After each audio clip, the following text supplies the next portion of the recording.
1966년 11월 15일 미국 웨스트버지니아주 포인트 플레전트의 방공기는 유난히 차갑고 습했습니다. 마을 외곽에는 2차 세계대전 당시 폭발물을 제조하다 버려진 일명 TNT 구역이라 불리는 숲이 있었습니다. 돔 형태의 벙커들이 무덤처럼 늘어선 이곳은 낮에도 사람의 발길이 닿지 않는 음산한 장소였습니다. 그날 밤 로저 스카베리와 스티브 말렛 부부는 낡은 쉐보레 자동차를 타고 이 죽은 땅을 지나고 있었습니다. 헤드라이트 불빛이 낡은 발전소 건물의 철문을 비춘 순간이었습니다. 어둠 속에서 두 개의 붉은 점이 번쩍였습니다. 그것은 자동차의 후미등이나 동물의 안광과는 차원이 달랐습니다. 지름 5cm가 넘는 마치 용광로에서 갓 꺼낸 숫덩이처럼 이글거리는 두 눈이었습니다. 그 붉은 원은 공중에 붕 뜬 채 차 안에 있는 네 사람을 내려다보고 있었습니다. 운전자 로저가 시선을 고정하자 어둠 속에서 거대한 형체가 서서히 드러났습니다. 키는 2m가 훌쩍 넘었고 온몸은 회색 털로 뒤덮여 있었습니다. 하지만 가장 기괴한 것은 그 구조였습니다. 목이 있어야 할 자리에는 아무것도 없었고 그 거대하고 붉은 눈은 떡 벌어진 어깨에 가슴팍에 박혀 있었습니다. 인간의 형상을 하고 있었지만 결코 인간일 수 없는 기형적인 모습이었습니다. 공포에 질린 로저는 비명을 지르며 가속 페달을 밟았습니다. 쉐보레 엔진이 굉음을 내며 시속 160km로 도로를 질주하기 시작했습니다. 하지만 뒷좌석에 앉아있던 메리가 뒤를 돌아본 순간 그녀는 숨이 멎을 듯한 공포를 느꼈습니다. 그 괴생명체가 거대한 날개를 펼친 채 자동차 바로 위를 날아오고 있었기 때문입니다. 날개폭만 3m에 달하는 그 존재는 날갯짓 한 번 없이 마치 보이지 않는 끈에 매달린 것처럼 자동차와 똑같은 속도로 미끄러지듯 추격해왔습니다. 차창 밖에서 들려오는 소리는 바람소리가 아니었습니다. 거대한 쥐가 오는 듯한 날카로운 끽끽거림 혹은 고장난 레코드판이 튀는 듯한 기계적인 소음이었습니다. 마을 경계선에 다다라서야 녀석은 날개를 꺾어 어둠 속으로 사라졌습니다. 4명의 목격자는 경찰서로 달려가 숨을 헐떡이며 진술했습니다. 그건 새가 아니었어요. 사람도 아니었고요.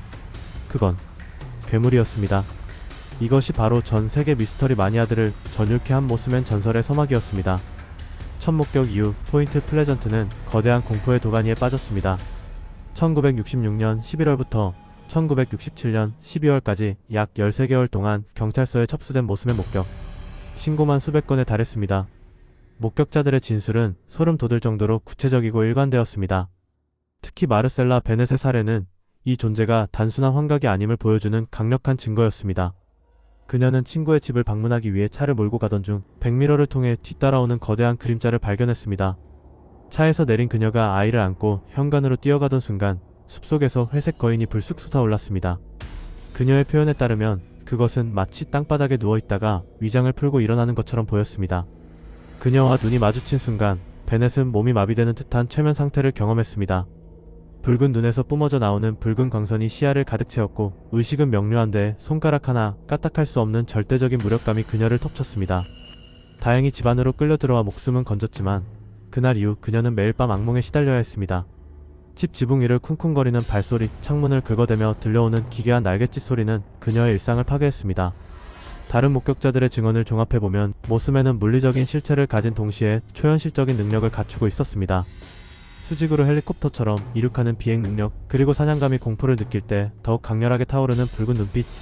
소방관, 교사, 의사 등 신뢰할 수 있는 사회적 지위를 가진 사람들조차 내가 본 것은 멸종된 거대 조류 따위가 아니라 악마 그 자체였다라고 입을 모았습니다.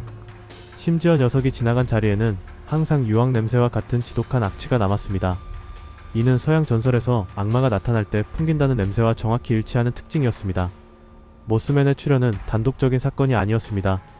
괴생명체가 목격되는 시기, 마을 전체에는 설명할 수 없는 기이한 현상들이 동시다발적으로 발생했습니다.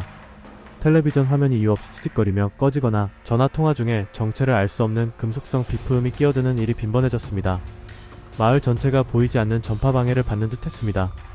이 혼란을 틈타 마을에는 기묘한 이방인들이 나타났습니다. 검은 정장을 입고 검은 선글라스를 낀 피부가 창백한 사내들. 우리가 영화에서 보는 유쾌한 요원들이 아닌 불쾌한 골짜기를 자극하는 맨인 블랙의 원형이었습니다. 그들은 목격자들의 집을 방문해 모스맨에 대해 발설하지 말라고 협박했습니다.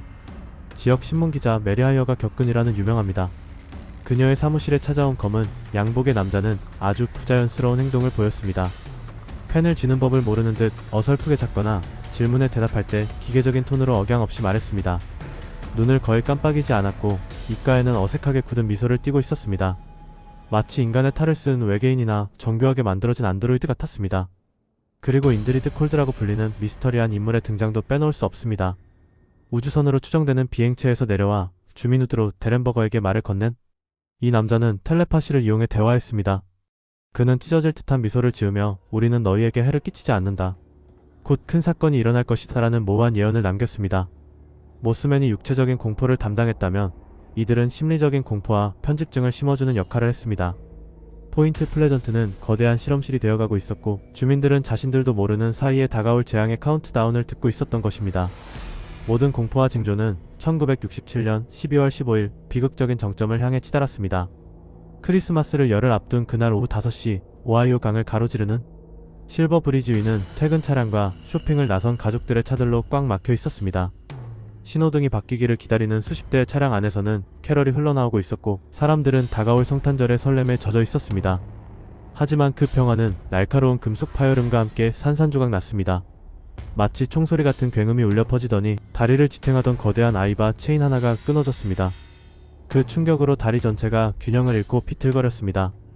운전자들이 상황을 파악하기도 전에 다리 상판 전체가 뒤집히며 30m 아래의 차가운 오하이오 강물 속으로 곤두박질 쳤습니다. 수십 대의 차량이 얼음장 같은 강물로 빨려 들어갔습니다. 칠흑 같은 어둠 속 강물 위로는 사람들의 비명과 경적 소리 그리고 뒤틀린 철근이 부딪히는 소음이 뒤섞여 생지옥을 방불케 했습니다.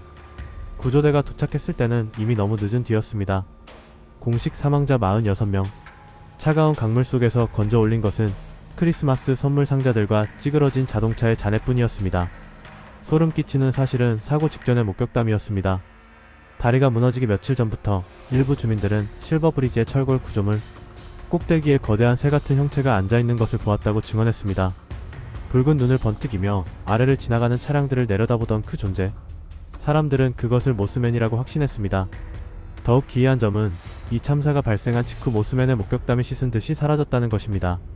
1년 넘게 마을을 공포로 몰아넣었던 그 괴물은 마치 46명의 목숨을 제물로 받아 챙긴 사신처럼 연기처럼 자취를 감췄습니다. 과연 모스맨은 다리를 무너뜨린 원흉이었을까요? 아니면 다가올 재앙을 미리 감지하고 경고하러 온 뒤틀린 형태의 수호천사였을까요? 포인트 플레전트의 비극 이후 반세기가 넘게 지났지만 모스맨 미스터리는 여전히 풀리지 않았습니다. 오히려 그 전설은 국경을 넘어 전 세계로 확장되었습니다. 1986년 체르노빌 원전 사고 직전 발전소 직원들은 검은 날개를 가진 거대한 새가 원자로 위를 선회하는 것을 보았다고 증언했습니다. 2001년 9월 11일 뉴욕의 쌍둥이 빌딩 근처에서도 심지어 2011년 후쿠시마 원전 사고 직전에도 비슷한 형체가 목격되었다는 보고가 있습니다. 이 패턴은 우리에게 한 가지 섬뜩한 가설을 제시합니다. 모스맨은 단순한 미확인 생물체가 아니라 인류의 대재앙이 일어날 시공간에 나타나는 초자연적인 징조일지도 모른다는 것입니다. 그것은 지금도 지구 어딘가 비극이 잉태되고 있는 장소의 가장 높은 곳에 앉아 붉은 눈을 뜨고 기다리고 있을지 모릅니다. 오늘 밤 당신이 걷고 있는 어두운 골목길의 전신줄을 무심코 올려다보지 마십시오.